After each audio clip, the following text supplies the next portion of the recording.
We have a multitude of different resources available to use as fuels in Satisfactory, whether that's fuel to run generators, to power our sprawling factories, or packaged fuels to run our jetpacks and vehicles. And surprisingly, many players believe that you can only use packaged fuel, turbo fuel, rocket fuel and ionized fuel, as well as batteries in drones, but that simply is not the case. In fact, you'll find there are two other resources which can power your drones, which might even suit your circumstances better. And I'll also be talking about one tip at the end of today's video, which will save you time when using drones, keeping them running as efficiently as possible. So, let's break down the best fuel for flying drones. Now originally, we had only batteries as a fuel source for drones in Satisfactory. Now the issue with this was that sulfur was at the time one of the rarest resources available in the game, which made it expensive to run drones. Now, thanks to 1.0's changes, we're able to use multiple fuel sources to run these, and as you can see here, we're actually running 7 drone ports, and each of them are running with a different resource in a line.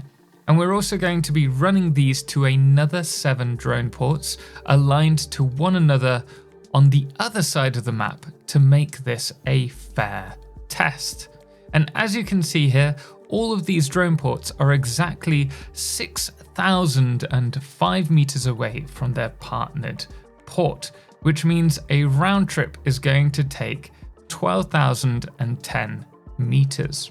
Currently, each of the drone ports are running. Now, in order for us to work out the speed drones fly at, we will need to take the total distance and divide that by the time taken to complete the journey, as drones can fly at different speeds depending on the fuel that's used. For example, we can see that the rocket fueled drone takes 6 minutes and 2 seconds to do a round trip, totaling, as we mentioned previously, 12,010 meters. That means that the drone travels at roughly 120 kilometers per hour, and it's not exact as there are the takeoff and also landing cycles which slow it down slightly, but it does give us a good idea of the speed of each fuel source. So going through the fuel types, we can see that the packaged fuel is the least efficient, with the drones running at about 96.5 kilometers per hour and taking 7 minutes and 47 seconds for a round trip. Now we are going to be doing a lot of maths for this, so do bear with me for this, but I'm hoping it will clarify why they're efficient, or not so much so.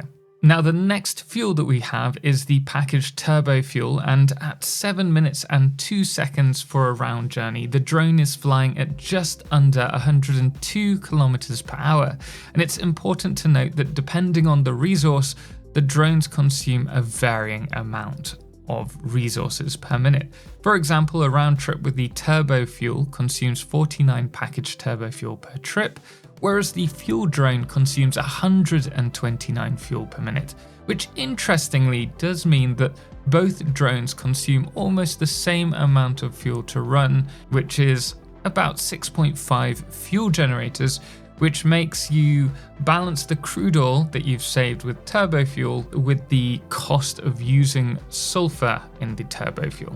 So at this point, it really depends on what you want more of. Moving on to packaged rocket fuel, a round trip takes 6 minutes and 2 seconds, which is the equivalent of 120 kilometers per hour, as I referenced earlier, which is about the same speed as a train running at full tilt, though the difference is a drone tends to take a more direct route, though it's certainly not direct. It doesn't just go straight across the map, it does journey around the center of the map, but it also doesn't slow down along the line. So when a train is approaching certain junctions, or if there are trains in front, the drones don't have that issue, making drones faster but not necessarily more efficient, as you'll probably see me reference when it comes to the advanced train guides. Now returning to the rocket fuel, when it comes to the total consumption, it only costs 14 packaged rocket fuel per trip. This works out at 3.35 fuel generators worth of fuel per minute. However, we do have to bear in mind that this requires nitrogen to produce, so it's not a simple 1-to-1 ratio. Next we have batteries, but before I talk about that, a fun fact: did you know that depending on the fuel used, the exhaust on the drones will actually be a different color? So why is this exhaust green? I promise you, it's not using packaged biofuel. Anyway, with battery-fed drones, a round trip takes 6 minutes, making them slightly faster than rocket fuel. And though these also consume sulfur and coal to produce the batteries, this actually saves you coal, sulfur and bauxite versus the packaged rocket fuel, making it still a fantastic fuel to use for your drones, providing you're not wanting that sulfur elsewhere. This, however, is where our next fuel type comes in. And if you guessed that the green exhaust was from the uranium fuel cell, then you'd be right.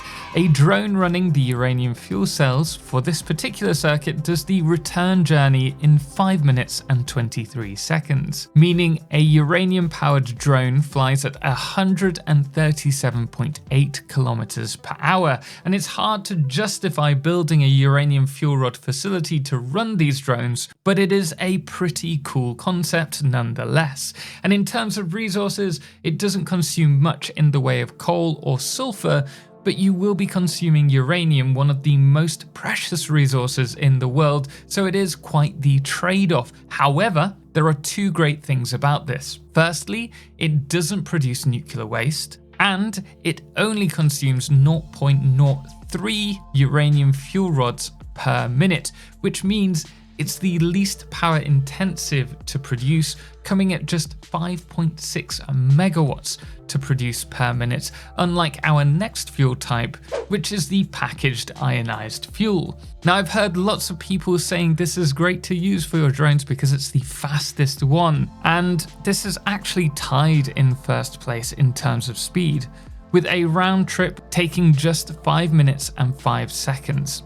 Now, the ionized drone runs at 142 kilometers per hour, but at what cost? Well, the ionized drones consume 2.36 fuel per minute, and this falls just slightly behind rocket fuel at 2.82 rocket fuel per minute. But given rocket fuel is turned into ionized fuel at a 1-to-1 ratio prior to adding the power shards, and also bearing in mind that the power shards cost a huge amount of resources to produce, both in terms of the coal that's used for the diamonds, but also the power to produce them, to produce a total of 2.36 packaged ionized fuel, you'll need to consume 62 megawatts of power. Now, that might not sound a lot, but compare that to 5.6 megawatts for the equivalent in uranium fuel cells, or even the 9.4 megawatts to produce the equivalent in rocket fuel. It's easy to see that this is an expensive fuel to use for your drones,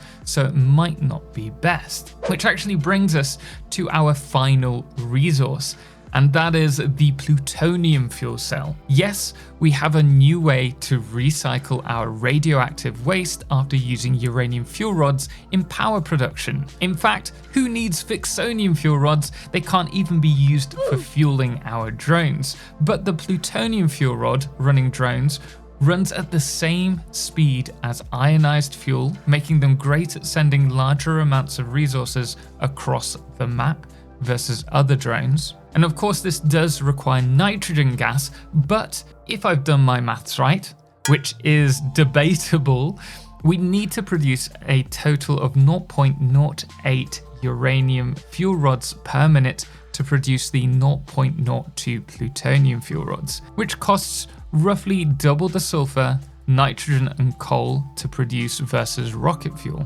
And of course, we do require the 8 uranium per minute, but we won't be needing any of the crude oil. But with the facility consuming 38 megawatts to produce the plutonium, before considering the actual boost that we get for burning off the uranium fuel cells for power, we can see that it's considerably more efficient than ionized fuel drones, and better yet, no need to worry about that plutonium waste. So, which fuel is the best? Well, it really depends on your circumstances.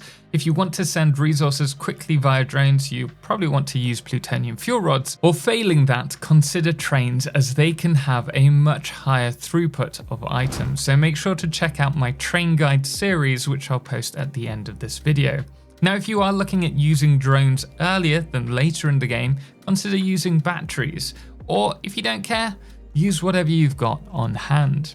But there is one tip which could save you a fair amount of time, and that's by studying the drones. You can see that they hug the ground, flying at about 20 meters above the ground at any point. This means that if your drone ports are higher up on the roof of your factories, the drones will have to fly up to the top at a much slower rate, as they fly slower when traveling vertically, and they also have to fly slowly to the bottom afterwards, greatly increasing the length of time that it takes to do a round trip, which means that they'll transport less resources per minute. For example, these two ports both transport the same resources using the same fuel type and at the same distance. However, because of the height difference, this port is 15% less efficient than the one closer to the ground. Anyway, something to bear in mind. I hope you found this video helpful, but if you are transporting lots of resources per minute, again, do consider using trains. I'll put the link to my train guide series now, but until next time, thanks does go to all of our amazing supporters on Patreon, most notably our Lunar Eclipse patrons, Firefless, The Calamity, Ben and Star, as well as our Blood Moon of the day, which today is King Zoron. Until next time, as always, ciao for now.